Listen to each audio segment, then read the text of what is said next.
이 다음 골목에 쭉 가다 보면은 세콰이어 미들스쿨이 있어요. 여러분 아세요? 세콰이어 미들스쿨. 이 세콰이어가 사람 이름이기도 하고요. 또 지금 학교 이름으로 사용하는데 이게 나무 이름이더라고요. 그래서 여기 한 2-3시간 우리 빅베어 아시죠? 레드우드. 동쪽으로 가다 보면은 세콰이어 내셔널 파크라고 있어요. 이 세콰이어라는 적송류죠. 레드우드. 별명은 빅트리입니다. 세상에서 가장 큰 나무라는 거예요. 이게 얼마나 높이 자라냐면은 보통 한 50m, 이제 크면 한 80m 이상 자라고요. 이 너비가 직경 보통 5m에서 한 8m 정도. 기록에 따르면은 가장 크게 자랐던 나무가 한 17m까지.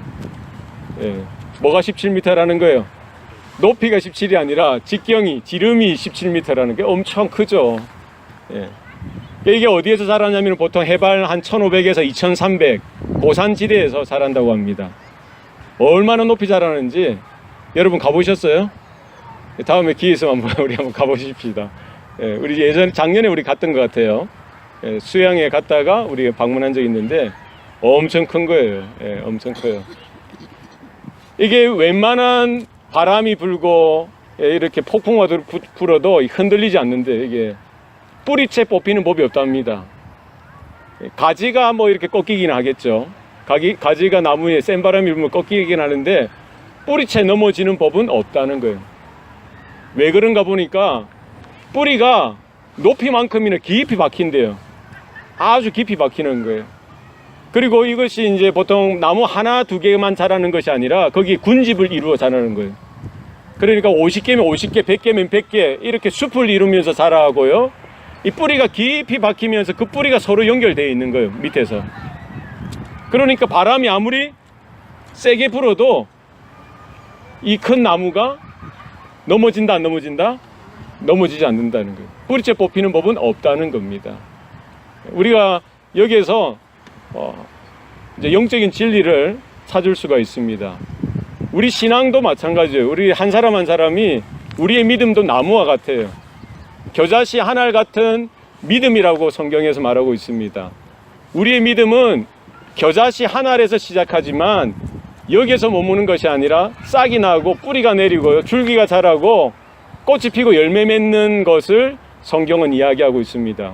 문제는 뭡니까? 바람이 불고 태풍이 불고 소동이 나도 요란한 세상 가운데서도 흔들리지 않고 꺾이지 않고 넘어지지 않고 반듯하게 세워져 있는 것이 필요하더라는 거예요. 그러기 위해서는 뭐 해야 됩니까? 눈에 보이는 것뿐만 아니라 눈에 보이지 않는 그 뿌리가 깊이 땅에 박혀져 있어야 됩니다. 우리가 눈에 보이는 것을 우리가 쉽게 확인할 수 있습니다. 그죠? 내 자신도 발견할 수 있어요. 그러나 내 안에 우리 믿음의 뿌리가 진리 가운데 하나님의 임재의 자리에 하나님을 예배하는 그 삶의 자리에 뿌리 깊게 내려져 있어야 할 것입니다.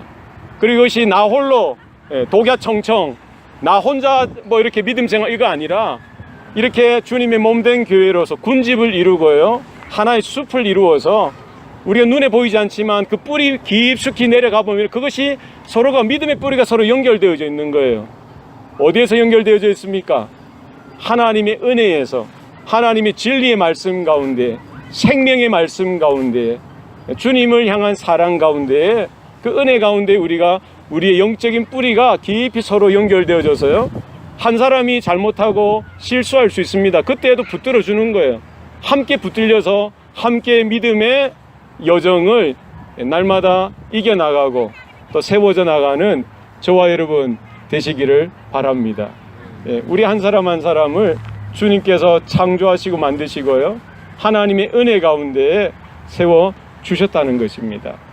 오늘 본문은 시편 기자가 하나님의 통치와 다스리심, 하나님이 만왕의 왕 되시고 우리의 예배를 받으시기에 합당한 분이심을 찬양하는 찬양시입니다. 오늘 시편 기자는 아마 다윗으로 추정이 됩니다. 다윗이 언약궤, 법궤가 예루살렘에 없었던 적이 있었어요. 그 오벳 에돔 집을 통해서 법궤를 예루살렘 다윗성에 가지고 오면서 그가 하나님 앞에 너무 감격스러워서 너무나 감사하여서 믿음의 찬양, 믿음의 노래로 고백하는 내용이 오늘 본문의 내용입니다. 언약궤는 이스라엘과 뗄래야 뗄 수 없는 거예요. 하나님의 임재의 상징이었고요. 그들이 출애굽하여서 광야를 지날 때에도 그 법궤, 언약궤 중심으로 살았던 겁니다. 법궤를 가장 앞세워서 그렇게 광야의 생활을 시작했고요. 또 걸어갔습니다. 가나안 땅, 약속의 땅에 들어갈 때도 어떻게 했습니까? 요단강을 건널 때에도 법궤를 앞세워서 하나님의 언약궤를 앞세웠다는 건 뭡니까? 하나님이 인도하신다는 거예요. 하나님이 이끌어 주신다는 겁니다. 하나님이 이스라엘을 책임져 주신다는 겁니다. 하나님의 임재를 늘 언제나 이스라엘 가운데 최우선으로 여겼던 거예요. 여리고성 싸움에도 마찬가지죠. 뭐를 앞장세운 겁니까? 언약궤, 법궤를 앞장세운 것이죠.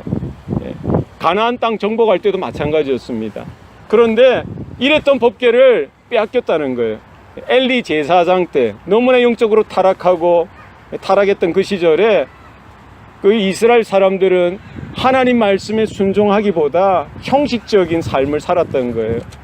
뿐만 아니라 엘리 제사장과 그 두 아들이 다 타락했죠. 그러니까 모든 것이 다 타락한 겁니다. 그때 그들이 생각했을 때 전쟁에서 한번 패하거든요. 두 번째 전쟁에서 이제 법궤라도 언약궤라도 가지고 가자. 그러면 하나님께서 우리를 이기게 해주실 거야 하면서 법궤를 가지고 가고 그 제사장이었던 홈리와 비느하스도 따라갔다가 어떻게 됩니까?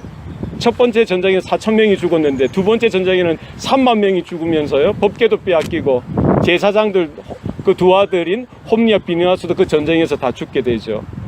그 법궤 그것을 이제 블레셋이 빼앗아 가서요. 다곤 신전 옆에 둡니다. 그런데 다음날 아침 보니까 그 다곤 신상이 넘어져 있는 거예요. 또 세워서 두고 그 다음날 보니까 어떻게 해요? 다곤 신상의 머리가 잘려져 있고 팔이 다 잘려져 있어요. 그리고 바닥에 뒹굴러져 있는 것을 보게 되죠. 난리가 난 거예요. 그리고 그 블레셋 동네마다 재앙이 일어나고요. 전염병이 돌게 되어져서 하나님께서 치시는 거예요.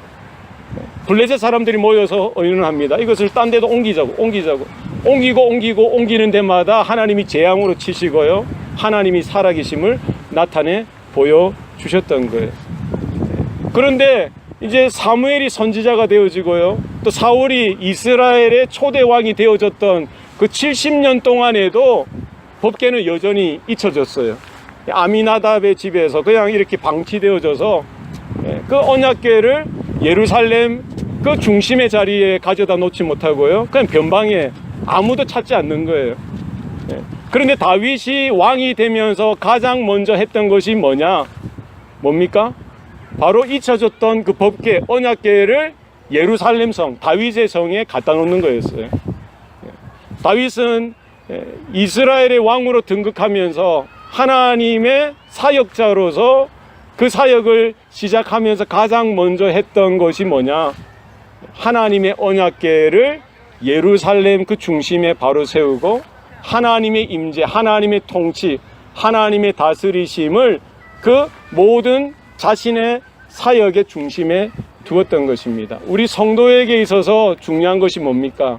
우리가 무엇을 할 수 있느냐, 무엇을 했느냐, 어떤 잘남이 있느냐, 이것이 문제가 아니라 우리가 하나님 앞에 바로 서는 삶이 중요합니다.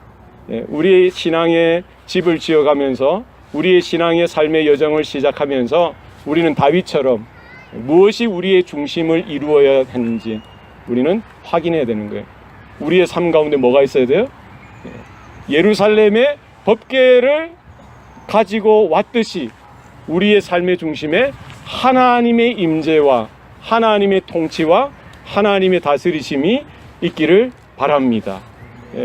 그래서 지금 다윗은요, 이 언약궤가 예루살렘으로 다윗의 성으로 돌아오는 그것을 보면서 너무 감격하면서 그 하나님을 찬양하는 거예요. 오늘 24편, 시편 24편 1절에 뭐라고 이야기하고 있습니까? 땅과 거기에 충만한 것과 세계와 그 가운데에서 사는 자들은 다 여호와의 것이로다. 다윗은 지금 법궤를 바라보면서 언약궤를 바라보면서 무엇을 또 바라본 거예요? 모든 땅과 그 땅 가운데 충만한 것들, 그리고 온 세계와 그 세계 가운데 살고 있는 모든 존재의 주인이 누구라는 거예요? 하나님 여호와이심을 고백하고 있습니다. 우리 신앙이 뭡니까? 우리 믿음이 뭡니까? 하나님이 누구신지에 대한 분명한 신앙의 고백, 믿음의 고백이 우리 가운데 있어야 됩니다. 하나님이 누구이십니까? 하나님은 온 우주 만물의 주인 되시고 주관자 되시고 통치자 되시는 분이신 줄로 여러분 믿으시길 바랍니다. 2절 말씀에 왜 그러면 그 하나님이 어떻게 주인이신지에 대해서 근거에 대해서 분명히 말씀하시는 것이죠. 2절 말씀 보십시오. 여호와께서 그 터를 바다 위에 세우심이요 강들 위에 건설하셨도다. 하나님이 어떻게 온 땅의 주인 되시고 온 세계의 주인이 되신다는 거예요? 하나님이 어떻게 했다는 거예요? 이유가 뭡니까? 그 온 세계를 창조하신 분이 누구시라는 거예요?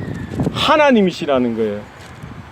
하나님이 창조하시고요, 그 창조하신 것의 주인이 되신다는 겁니다.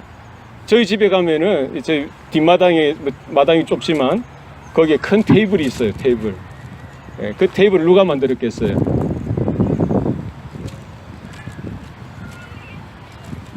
누가 만들었겠어요?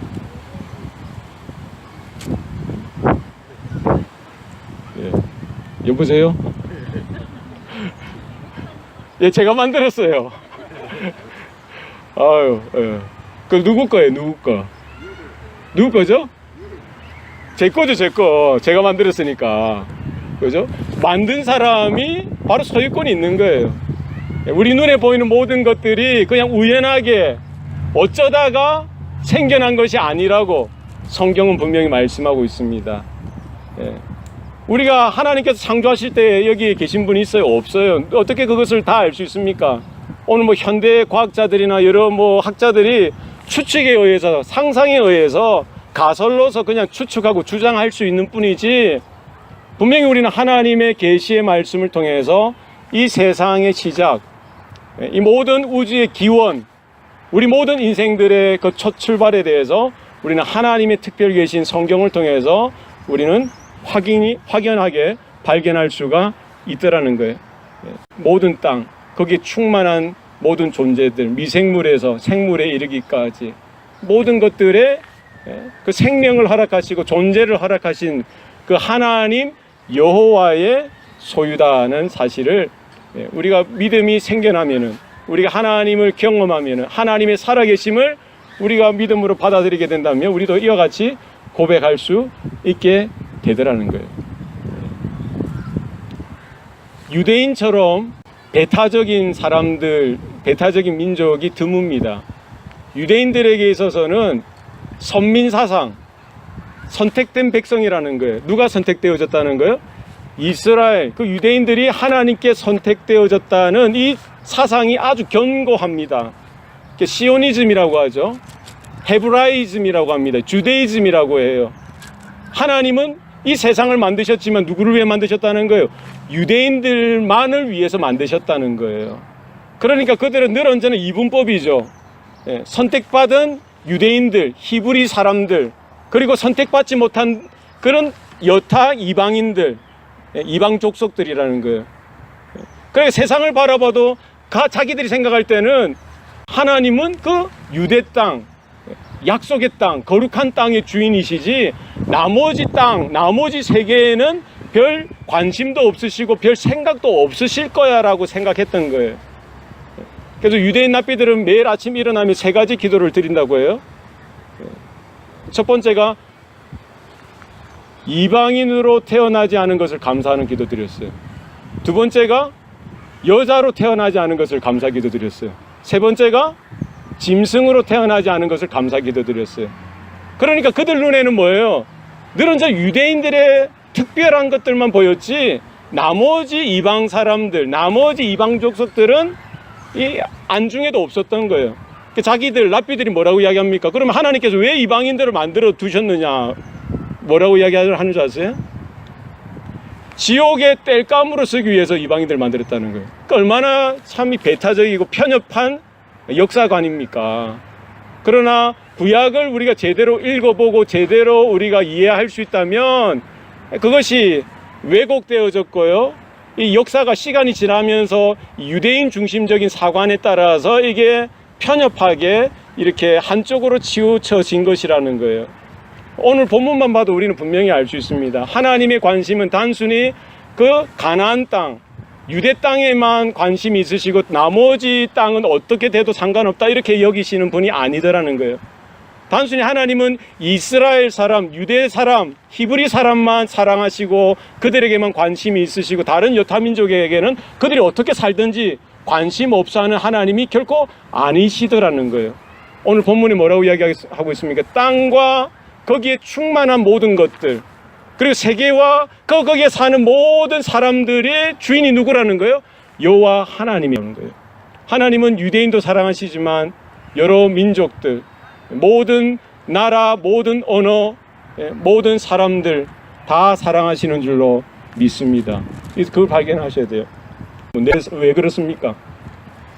유대인도 하나님의 자녀요, 모든 이방인들도 하나님의 자녀라는 거예요.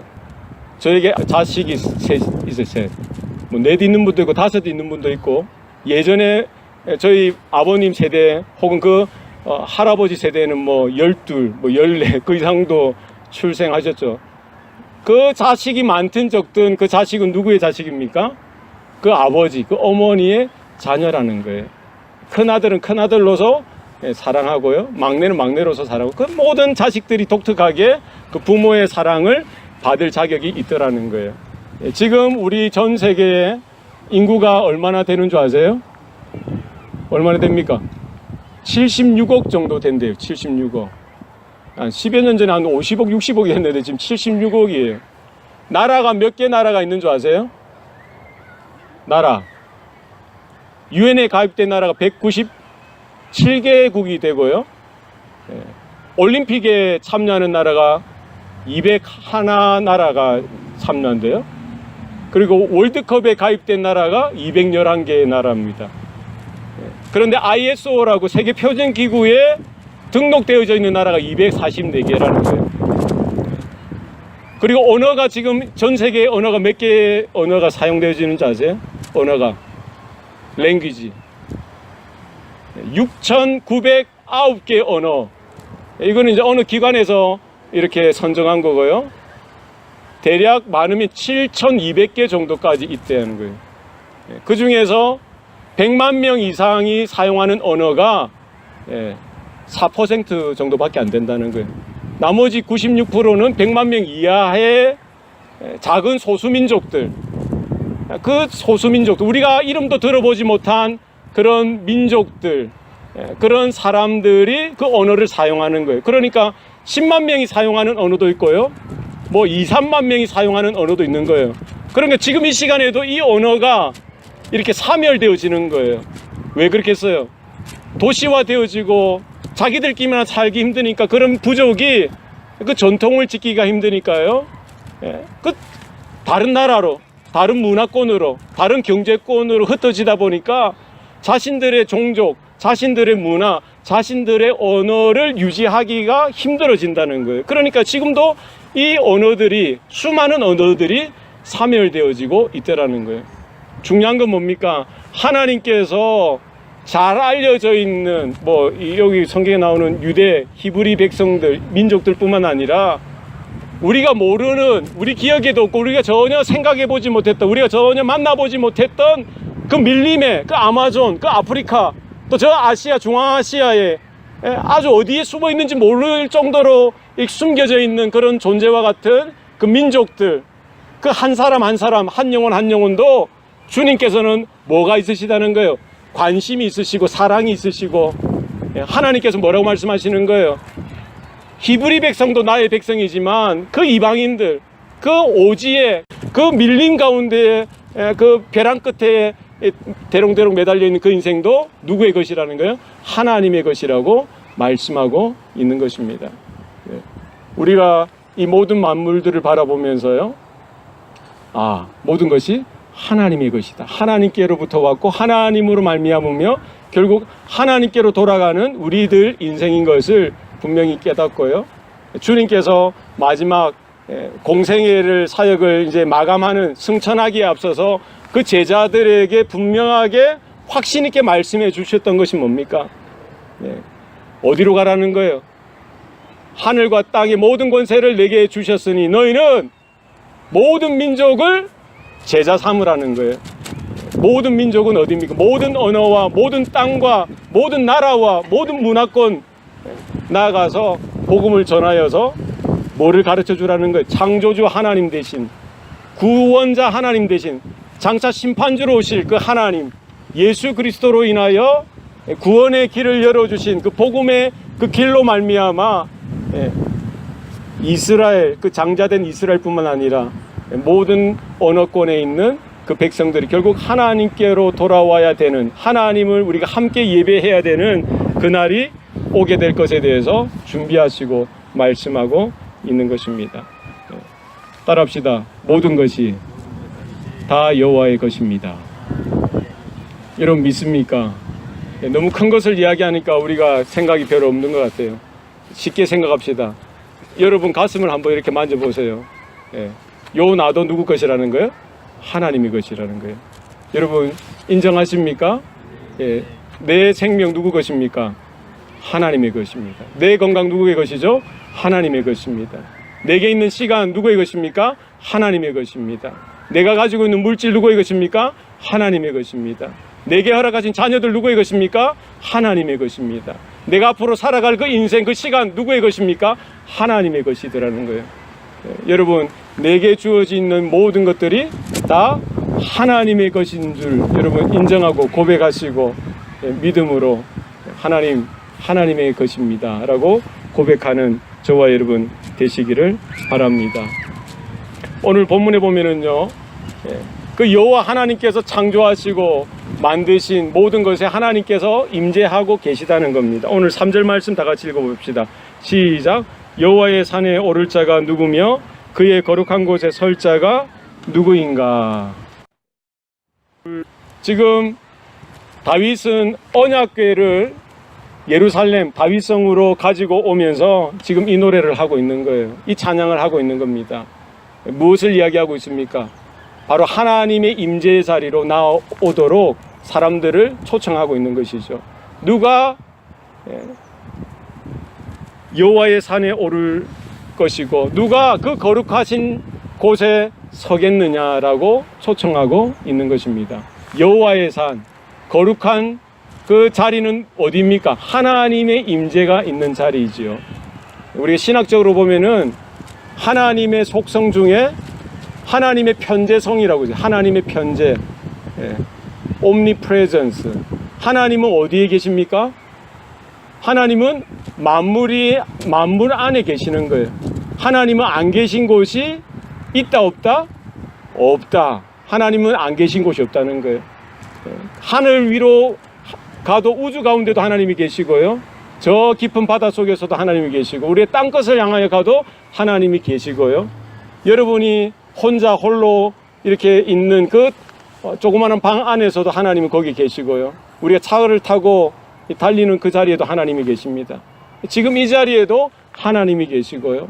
모든 만물 가운데 하나님의 신성이 나타나 있고 하나님의 임재가 있더라는 거예요. 어디에 이렇게 홀로 외롭게 놓여져 있더라도 그 자리에 하나님이 함께 계시더라는 거예요. 하나님이 아브라함을 부르셨던 자리가 어디입니까? 갈대아 우르, 그 이방의 도시, 우상을 섬기던 그 자리에 하나님께서 여전히 거기에 함께 계시고 보시고는요, 하나님의 때에 아브라함을 불러주셨던 거예요. 하나님이 야곱을 부르신 것도 마찬가지고 그 베델, 그 광야 가운데 혼자 이렇게 있는 도망가듯 쫓기듯 하던 그 시점, 그 자리에 하나님이 야곱을 만나 주셨던 거죠. 하나님이 모세를 부르신 것도 어디예요? 미디안 광야죠. 사막입니다. 아무도 찾아와 주지 않고요, 양이나 치고 소나 돌보던 그 광야의 자리에서 하나님이 모세에게 찾아오셔서요, 모세를 불러주셨던 겁니다. 하나님은 단순히 예배당, 오늘 본문에 말하면은 예루살렘의 자리, 혹은 약속의 땅, 가나안 땅에만 계신 것이 아니라 어디에 계신 거예요? 모든 지역, 모든 곳, 하나님이 안 계신 곳은 없다는 거예요. 그죠? 마찬가지로 하나님이 만물 위에 거하시지만 특별히 하나님께서 이스라엘을 하나님의 백성으로 장자로서 불러주시고요. 또 그 땅 가운데 약속의 땅을 하나님의 거룩한 곳으로 지정해 주시고 그 예루살렘 가운데 하나님의 성소가 세워지게 하시고 하나님의 지성소가 세워지게 하셔서 그곳에서 하나님의 택한 자녀들을 만나 주시겠다고 그 자리를 한정해 주셨던 것입니다. 그래서 지금 다윗이 살아생전에 갈망했던 가장 큰 소원이 뭡니까? 하나님이 임재하시는 성전을 자기가 살아있는 동안에 짓고 싶은 거예요. 하나님의 임재, 하나님의 은혜를 갈망하면서 자기가 그 일을 하고 싶었지만 하나님께서는 그것을 허락해 주시지 않습니다. 어떻게 하시죠? 다윗이 피를 너무 많이 손에 묻혔기 때문에 그 재료들을 준비할 수 있는 기회는 주셨지만 성전을 짓는 그 기회는 누구한테 주셨어요? 그 아들 솔로몬에게 주셨고요. 어쨌든 이스라엘 가운데 이렇게 예루살렘을 지정해 주시고 또 그리고 예루살렘 성전을 지정해 주셔서 하나님이 특별하게 거처하시고 임재하시는 그 자리로 삼아 주셨던 것입니다. 오늘 본문에 나오는 여호와의 산, 누가 여호와의 산에 올라갈 것이고 누가 그의 거룩한 곳에 서겠느냐라고 오늘 시편 기자가 외치고 있고요. 또 이 시편을 듣는 자마다 그 자리에 나올 것을 자리에 초청하고 있는 것입니다. 우리가 하나님의 예배의 자리로 나아가는 것, 여러분 은혜요 복인 줄로 믿으시길 바랍니다. 여전히 하나님은 어디서든지 우리를 만날 수 있고 하나님을 찾을 수 있지만 특별히 하나님께서 만나 주시겠다고 하신 그 예배의 자리가 있더라는 거예요. 하나님께서 임재해 주시겠다는 그 특별히 약속하신 자리가 있더라는 겁니다. 우리가 함께 두세 사람이 내 이름으로 모인 그곳에 주님께서 함께 해주셨다는 그 약속이 우리 가운데 있더라는 거예요. 주님의 몸된 교회로 우리가 모여서 함께하는 예배의 자리에 우리가 늘 언제나 기쁨으로 간절함으로 또 기대하는 마음으로 참여하는 저와 여러분 되시기를 바랍니다. 누가 여호와의 산에 오르겠느냐, 누가 그 거룩한 곳에 서겠느냐라고 오늘 시편 기자가 외치고 있는 것입니다. 여호와의 산, 그 예루살렘, 그 거룩한 곳, 우리가 지상에서는 그것이 교회가 될 수 있고요, 우리의 예배의 자리가 될 수 있습니다.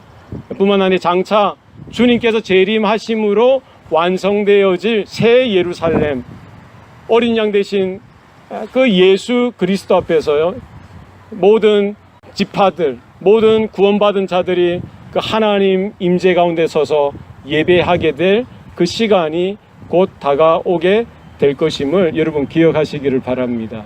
우리가 장차 서게 될 그 새 예루살렘, 하나님의 거룩한 땅, 하나님의 나라, 천국 가운데에 이르게 될 그날을 우리가 사모하며 또 우리 한 사람이라도 낙오 없이 그 자리에 이르는 은혜가 있기를 소원합니다. 누가 그 하나님의 임재의 자리, 누가 하나님의 그 예배의 자리, 하나님의 그 거룩한 자리에 참여할 수 있느냐, 누가 가능하다는 거예요? 4절 말씀에 다 같이 한번 읽어보겠습니다. 시작. 곧 손이 깨끗하며 마음이 청결하며 뜻을 허탄한 데 두지 아니하며 거짓 맹세하지 아니하는 자로다. 누가 하나님의 임재의 자리에, 누가 하나님의 그 거룩한 자리에 나아갈 수가 있습니까? 손이 깨끗해야 되고요, 마음이 청결해야 되고요, 뜻을 허탄한 데 두지 말아야 되고 또 거짓 증언을 하지 말아야 됩니다. 손이 깨끗하다는 것은 뭡니까? 행실이 깨끗해야 된다는 거예요. 행동이 깨끗해야 된다는 겁니다. 이 행동은 어디에서 나타나는 거죠? 내 마음, 내 의지에서 나타나는 거예요. 내 마음이 부패되고 악하면은 부패된 행동, 부패된 악한 행동이 나타나게 되어져 있습니다. 우리가 손에 뭔가 묻으면은요, 이거를 물로 씻든지 세제로 씻어야 되죠. 그러나 우리가 죄로 더럽혀진 우리의 손, 우리의 부패됨으로 이렇게 더럽혀진 우리의 마음을 무엇으로 씻을 수가 있겠어요? 목욕을 하고 사우나 간다고 해서 씻겨집니까? 저기 코스코에 파는 좋은 세제를 갖다 쓴다고 해서 우리 더럽혀진, 죄로 더럽혀진 손이 씻겨지고요, 우리의 부패된 마음들이 깨끗하게 씻겨질 수 있습니까? 내가 좋은 마음 가져야지, 좋은 뜻을 가져야지 한다라고 해서 우리가 우리의 뜻을 허탄한 데 두지 아니하고 정직한 데, 거룩한 곳에, 의로운 데 늘 우리의 뜻을 묻고 들 수가 있습니까? 우리 말하는 것이 행함이 하나님 보시기에 이런 모습으로 너런 자를 유지할 수 있느냐는 것이죠. 그렇지 못하다는 거예요. 무엇으로 가능합니까? 하나님의 은혜로, 하나님의 거저 주시는 은혜로 우리가 거룩하게 여김을 받고요, 의롭게 여김을 받게 되더라는 거예요. 구약 백성들은 그 더러운 부패된 죄의 문제를 어떻게 해결했습니까? 피를 뿌려야 돼요. 양이나 소나 염소나 하다못해 비둘기 피라도 뿌려서 그 피 흘림이 없이는 죄사함이 없다라고 했어요. 피로 인하여 죄사함을 받고 거룩히 여김을 받았던 것입니다. 우리가 어떻게 하나님 앞에 나아갈 수 있습니까? 어떻게 우리가 죄의 문제를 먼저 해결함 받을 수가 있습니까? 십자가에서 주님께서 흘려주신 그 보배로운 피로 인하여 우리가 인침을 받고요, 그 피로 인하여 거룩히 여김을 받게 되어져야 하는 것이죠. 우리가 하나님 앞에 나아갈 때 우리가 그와 같은 은혜 가운데 있기를 소원합니다. 세상에 더럽혀진 우리의 손과 마음과 우리의 모습 가운데 주님의 은혜로, 주님의 보혈로 우리의 인치심을 받고 거룩히 여김을 받아서 하나님이 허락하신 그 거룩하게 여기심, 의롭게 여기심 가운데 우리가 예배의 자리로, 하나님의 은혜의 자리로, 임재의 자리로 나아가는 저와 여러분 되시기를 바랍니다. 우리 한 사람 한 사람 가운데 이 믿음의 이 나무가 있는 거예요. 우리가 어떻게 견고하게 서고 흔들리지 않고 끝까지 설 수 있습니까? 우리의 믿음의 뿌리를 하나님의 임재의 자리 가운데 깊이 뿌리 내리시기 바랍니다. 우리 예배의 자리 가운데 우리 성도들과 함께 연합되어져서 우리가 함께 견고하게 세워져 나가고 또 붙들어주는 그런 은혜가 우리 가운데 있기를 소원합니다. 우리가 야외에 나와서도요, 이 하나님의 이런 영광을 발견하고 하나님의 거룩한 속성들을 발견하고 이 모든 것들 가운데 하나님의 것입니다, 하나님의 나라입니다, 우리가 고백하고 선포하는 저와 여러분 되시기를 바랍니다. 기도하시겠습니다. 살아계신 아버지 하나님, 오늘도 우리에게 생명 주시고 구원의 은혜를 베풀어 주시니 감사합니다. 또 이렇게 흔들리는 나뭇가지를 바라보면서 또 이런 나무들과 또 풀과 꽃과 또 하늘을 바라보며 구름을 바라보면서 우리 모든 성도들의 마음 가운데에 이와 같은 신앙의 고백이 터져 나오도록 도와주시옵소서. 땅과 거기에 충만한 것과 또 세계와 거기에 살아가는 모든 존재들이 다 여호와의 것임을 우리의 믿음으로 고백하고 또 내 자신, 나의 삶 또한 하나님의 것임을 고백하고 믿음으로 살아들여서 또 신앙 가운데 하나님의 은혜 가운데 뿌리를 깊이 내리고 하나님이 기뻐하시는 열매로 맺어드리는 우리 모든 성도들의 삶이 되도록 주장하여 주시옵소서. 감사드리고 예수님 이름으로 기도합니다. 아멘.